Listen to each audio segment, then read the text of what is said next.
আসসালামু আলাইকুম। এখন দেখবেন সংবাদ শিরোনাম।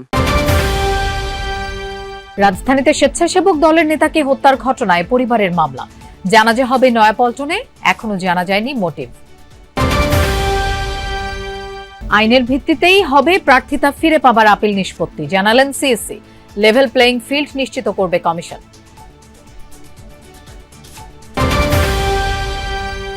নির্বাচনী আচরণবিধি মানার ব্যাপারে সতর্ক বিএনপি, জানালেন সালাউদ্দিন আহমদ। অভ্যুত্থানে শহীদের শ্রদ্ধা জানাতেই তারেক রহমানের উত্তরবঙ্গ সফর।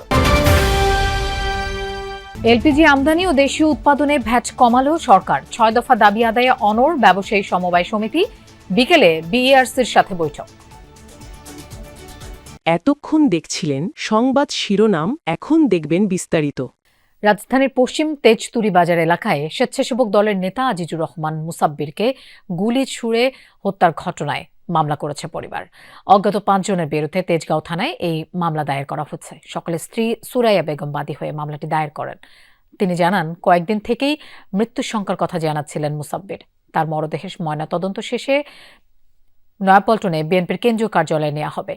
সেখানেই বাদ জোহর হবে নামাজের জানাজা। এদিকে তেজগাঁও ডিসি ইবনে মিজান জানিয়েছেন, সিসিটিভি ফুটেজে দুজনকে অন্ধকারে ওত পেতে থাকতে দেখা গেছে। হত্যাকাণ্ডের নেপথ্যে কি আছে সেই বিষয়ে তদন্ত চলছে। চাঁদাবাজির বিষয়টি মাথায় রেখে এগোচ্ছে পুলিশ। শুটারদের গ্রেফতারে চলছে অভিযান। বুধবার রাতে ওই নেতাকে গুলি ছুড়ে হত্যা করে দুর্বৃত্তরা। তিনি স্বেচ্ছাসেবক দলের ঢাকা মহানগর উত্তরের সাবেক সাধারণ সম্পাদক। এ ঘটনায় ক্ষুব্ধ প্রতিক্রিয়া জানিয়েছেন সংগঠনের নেতাকর্মীরা। নির্বাচন বানচালের উদ্দেশ্যেই এই হত্যাকাণ্ড, এমন অভিযোগ সতীর্থদের। প্রায় সময় বলতো যে আমার তো অনেক শত্রু হয়ে গেছে, আমাকে যে কোনো সময় মেরে ফেলবে, তোমরা জানতেও পারবে না, হুট করে দেখবে একদিন আমাকে মেরে ফেলছে। আশা করি আইন শৃঙ্খলা বাহিনী ওনারা জরুরি পদক্ষেপ নেবেন। আর এই ঘটনা তো ঘটতেই আছে, আগেও ঘটছে, এখনও ঘটতেছে, ইন ফিউচারেও হয়তো বা হবে।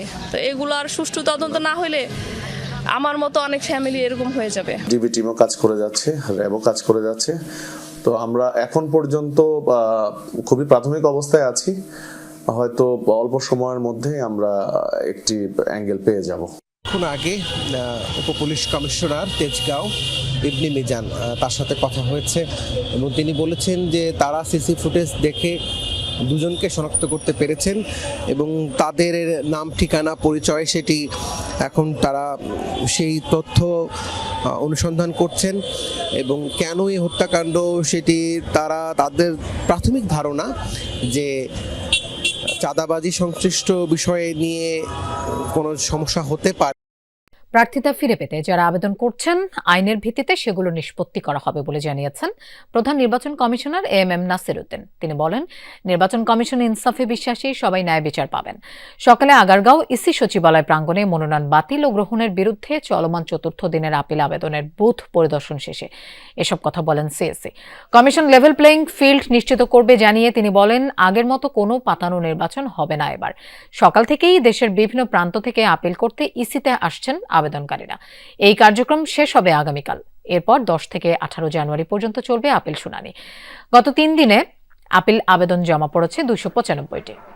আমরা আইন অনুযায়ী একদম ইনশাল্লাহ দেখবেন আপনারা ন্যায় বিচার পাবে। হিয়ারিং হওয়ার পরে দেখবেন আপনারা যে আইন অনুযায়ী যা হবে, বিধিবিধান অনুযায়ী যা হবে, আমরা সেই ধরনের সিদ্ধান্ত দেব। এবং আইন তো সবার জন্য সমান, সবাই তো মানতে বাধ্য হবো, তাই না? কোনো পাতানো নির্বাচন হবে না, রাষ্ট্রপ্রধান আমারও দরকার হবে না। নির্বাচনী আচরণবিধি মানার ব্যাপারে বিএনপি সতর্ক।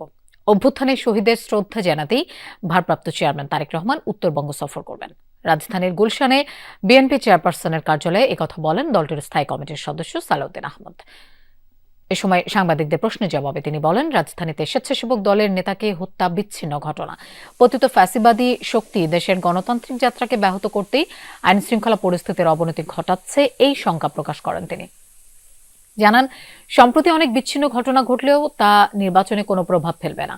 সব রাজনৈতিক দলই নির্বাচনের বিষয়ে প্রতিশ্রুতিবদ্ধ। তিনি বলেন, নির্বাচনের লেভেল প্লেইং ফিল্ড নিয়ে কারো কোনো অভিযোগ থাকলে ইসিকে জানাতে পারে। জানান, বৃহৎ রাজনৈতিক দল হিসেবে অনেক যোগ্যকেই চূড়ান্ত মনোনয়ন দেওয়া সম্ভব হয়নি। যারা বিদ্রোহী প্রার্থী হয়েছেন তাদের বিরুদ্ধে সাংগঠনিক ব্যবস্থা নেওয়া হয়েছে। বিএনপির ভারপ্রাপ্ত চেয়ারম্যান অনেক আগেই সেটা করতে চেয়েছিলেন। শহীদদের প্রতি বিনম্র শ্রদ্ধা নিবেদন করা এবং তাদের কবরে জিয়ারত করা, এটা জাতির প্রত্যাশা। গতকালকের ঘটনা। এটা হতে পারে পতিত ফেসিবাদী শক্তির কিছু কিছু ষড়যন্ত্র এখনো তারা চালু রেখেছে, যাতে নির্বাচনকে বাধাগ্রস্ত করতে পারে, কণ্ঠকাঠিন্য করতে পারে, গণতন্ত্রের উত্তরণের পথটাকে সহজতর না করতে পারে।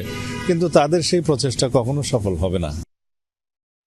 এলপি গ্যাস আমদানি ও দেশীয় উৎপাদনে ভ্যাট কমালো সরকার। দুপুরে এই সংক্রান্ত প্রজ্ঞাপন জারি করে বিদ্যুৎ ও জ্বালানি মন্ত্রণালয়। সকাল থেকে তরলীকৃত প্রাকৃতিক গ্যাস এলপিজি সিলিন্ডার বিক্রি বন্ধ রেখেছে ব্যবসায়ী সমবায় সমিতি। এতে ভোক্তা পর্যায়ে দুর্ভোগ বেড়েছে।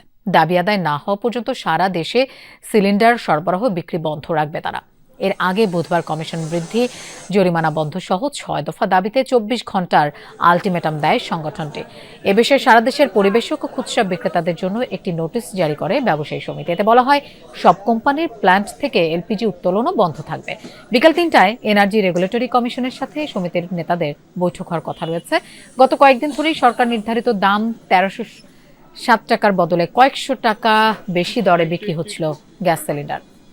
যৌথভাবে বসা তারা দ্রুত একটা আলোচনা আসুক, আসে আমাদেরকে একটা রেট দেখ, ওই রেটে যেহেতু বিক্রি করলে আমাদেরও জরিমানা না হয়, কোনো গ্রাহকের জন্য কোনো ক্ষতি না হয়। বাধ্য হয়ে যে রেট দেওয়া থেকে 20-30 টাকা বেশি ব্যস্ত হইতেছে পাইকারি কাছে, তো এতে আবার ভোক্তাগুলি তার জরিমানা করতেছে।